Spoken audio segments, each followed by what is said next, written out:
Hello friends, எல்லோரும் எப்படி இருக்கீங்க? Welcome to VarNiv food channel. நம்ம இன்றைக்கி இந்த வீடியோவில் வெண்டைக்காய் பொரியல் எப்படி டேஸ்ட்டாக பண்ணுறது அப்படின்றத பார்க்கலாம்.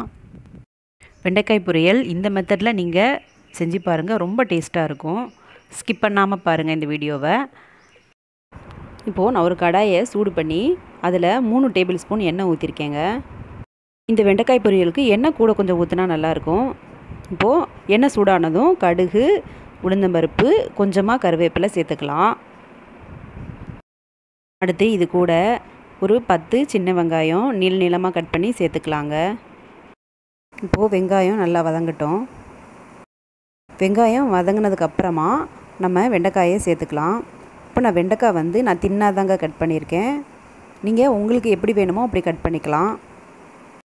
இப்போது வெங்காயம் நல்லா வதங்கிருச்சு. இப்போது நம்ம கட் பண்ணி வச்ச வெண்டைக்காவை சேர்த்துக்கலாம். இந்த வெண்டைக்காவை நல்லா கழுவி வெண்டைக்காய் ஆறின பிறகு நான் கட் பண்ணி எடுத்திருக்கேன். வெண்டைக்காவை ஈரத்தோடு கட் பண்ணுறப்ப ஒரு வழுவழுப்பு தன்மை வரும். நம்ம நல்லா ஆற வச்ச பிறகு கட் பண்ணி இந்த பொரியல் பண்ணுறப்ப அந்த வழுவழுப்பு தன்மை ஃப்ரை பண்ணுறப்ப இருக்காதுங்க. இப்போது இந்த வெண்டைக்காவை ஒரு 2 நிமிஷம் வதக்கி விட்டுட்டு அதுக்கப்புறமா தேவையான அளவு உப்பு சேர்த்துக்கலாம். 1/4 டீஸ்பூன் மஞ்சள் பொடி சேர்த்துக்கலாம். சேர்த்துட்டு நல்லா மிக்ஸ் பண்ணி விடுங்க. சப்போஸ் நம்ம வெண்டைக்காவை உடனே வாங்கி உடனே பொரியல் பண்ணணுன்னா நம்ம வெண்டைக்காவை நல்லா வாஷ் பண்ண பிறகு நம்ம ஒரு துணியால் துடைச்சிட்டு நல்லா கட் பண்ணிக்கலாம். வெங்காயம் வெண்டைக்காவை சேர்த்து நல்லா வதக்கி விட்டுட்டு நீங்கள் ஒரு 5 நிமிஷம் மூடி வச்சுருங்க. லோ ஃப்ளேம்லேயே இருக்கணும் அடுப்பு. அப்போது உங்களுக்கு அந்த ஸ்டிக்கினஸ் போயிடும். நீங்கள் அந்த மாதிரி பண்ணுறப்ப இந்த டிப்பை ஃபாலோ பண்ணுங்கள். இப்போ பாருங்கள், வெண்டைக்காய் ஓரளவு வதங்கிருச்சு. இப்போது இது கூட ஒரு ஸ்பூன் குழம்பு மிளகாய் தூள் சேர்த்துக்கலாம். சேர்த்துட்டு நல்லா மிக்ஸ் பண்ணி விட்டுக்கோங்க.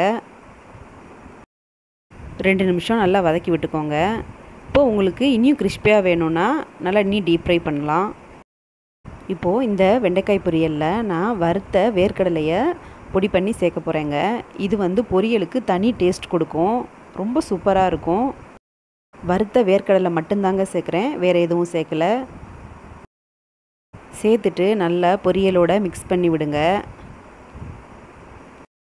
அவ்வளோதான், அடுப்பை ஆஃப் பண்ணிக்கலாம். இந்த மாதிரி மெத்தடில் நம்ம வெண்டைக்காய் பொரியல் செய்கிறப்ப குழந்தைகளுக்கு ரொம்ப பிடிக்குங்க. இந்த மாதிரி வெண்டைக்காய் பொரியல் நம்ம செய்கிறப்ப வெண்டைக்காய் பொரியல் ரொம்ப டேஸ்ட்டாக இருக்கும். இதை நீங்கள் கண்டிப்பாக ட்ரை பண்ணி பாருங்கள். இந்த வீடியோ பிடிச்சிருந்துச்சுன்னா லைக் பண்ணுங்கள், ஷேர் பண்ணுங்கள், கமெண்ட் பண்ணுங்கள்.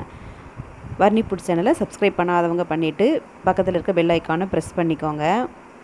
அடுத்து வேறு வீடியோவில் சந்திக்கலாம். நன்றி, வணக்கம்.